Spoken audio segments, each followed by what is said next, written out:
Nuri kalau han salit makampe ma bedurer han sima hoet na usia sa alekat. Hay belum. Hemluim. Bapak mama hemluim oh.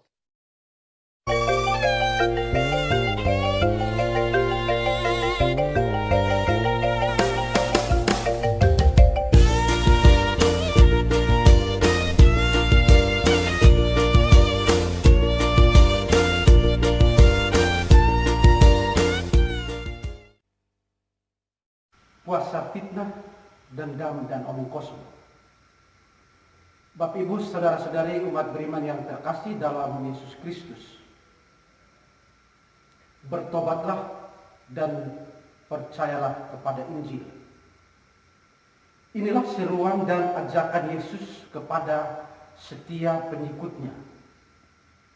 Hari Rabu Abu kemarin kita telah menerima abu di dahi atau kepala kita sebagai bukti ketidakberdayaan kita di hadapan Allah, sekaligus mengakui kekuasaan tunggal Allah sebagai pencipta kita.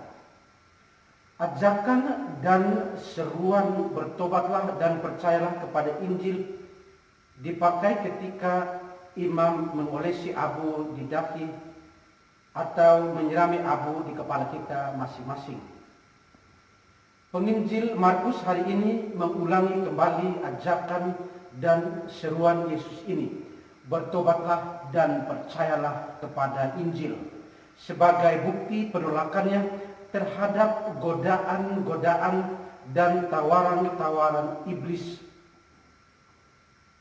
Godaan-godaan dan tawaran iblis kepada Yesus akan tiga hal pokok manusiawi ini, yakni hidup foya-foya tanpa kerja keras demi popularitas diri, kekayaan dan kekuasaan dengan cara yang tidak halal, dan kenikmatan duniawi sampai melupakan Allah, sang penguasa itu sendiri.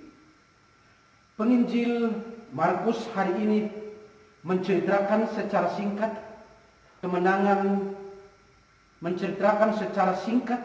kemenangan Kristus atas tiga godaan besar ini.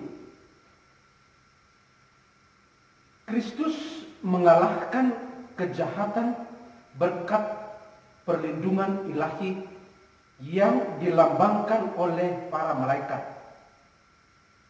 Di padang gurun ia tinggal 40 hari lamanya, dicobai oleh iblis dan malaikat-malaikat melayani dia.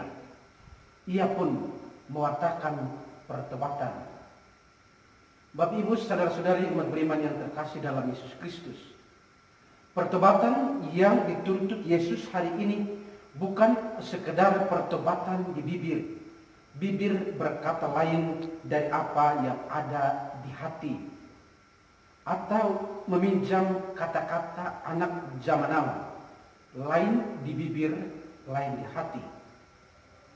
Pertobatan yang ditawarkan Yesus hari ini adalah pertobatan yang radikal, pertobatan yang sungguh-sungguh. Pada masa Prapaskah ini, saya teringat akan beberapa pesan Paus Fransiskus. Paus Fransiskus mengajak umat Katolik untuk berpuasa. Puasa mengatakan hal-hal yang menyakitkan dan gantinya adalah mengungkapkan kata-kata baik. Tafsiran singkat saya adalah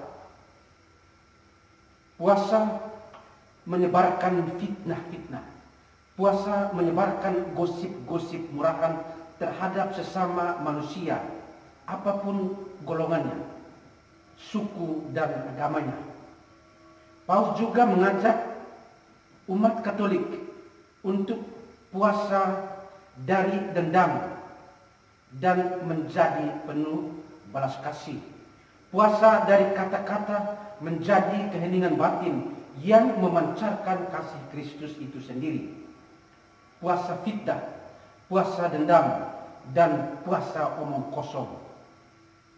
Semua ini hanya membawa perpecahan dan konflik antar pribadi, membawa perpecahan dan konflik antar suku, budaya, dan bahkan agama. Hemat saya secara sederhana, setiap orang yang melakukan ketiga hal ini, ia sebenarnya sedang bertopeng, berwajah ganda, berbulu domba tapi berhati singa. Ini lebih kejam dari kepala setan, karena ia sedang menunjukkan dirinya yang palsu. Saya berani mengatakan, hati nuraninya sudah mati. Tidak ada lagi rasa malu, memiliki harga diri yang palsu, berwajah topeng, dan menganggap diri lebih suci dari yang lainnya. Kesombongan rohani terjadi ketika Anda mengatakan Anda lebih suci dari mereka yang lain. Ini kejahatan spiritual. Orang-orang seperti ini membutuhkan pertobatan yang radikal untuk kembali kepada jalan yang benar.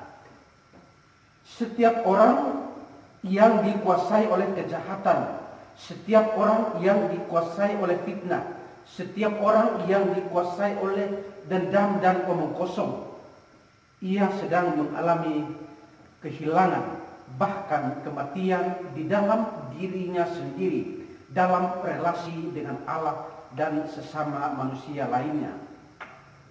Santo Petrus dalam bacaan kedua hari ini mengingatkan Anda dan saya untuk kembali merefleksikan diri, pembaptisan kita sebagai anak-anak Allah.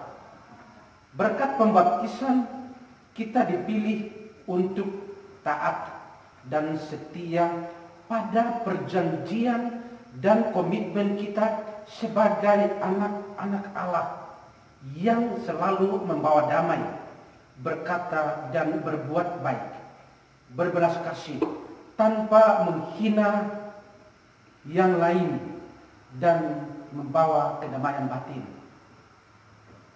Karena kesetiaan dan ketaatan akan Allah, Nuh memperoleh perlindungan dan keselamatan sebagaimana dikisahkan dalam bacaan pertama hari ini.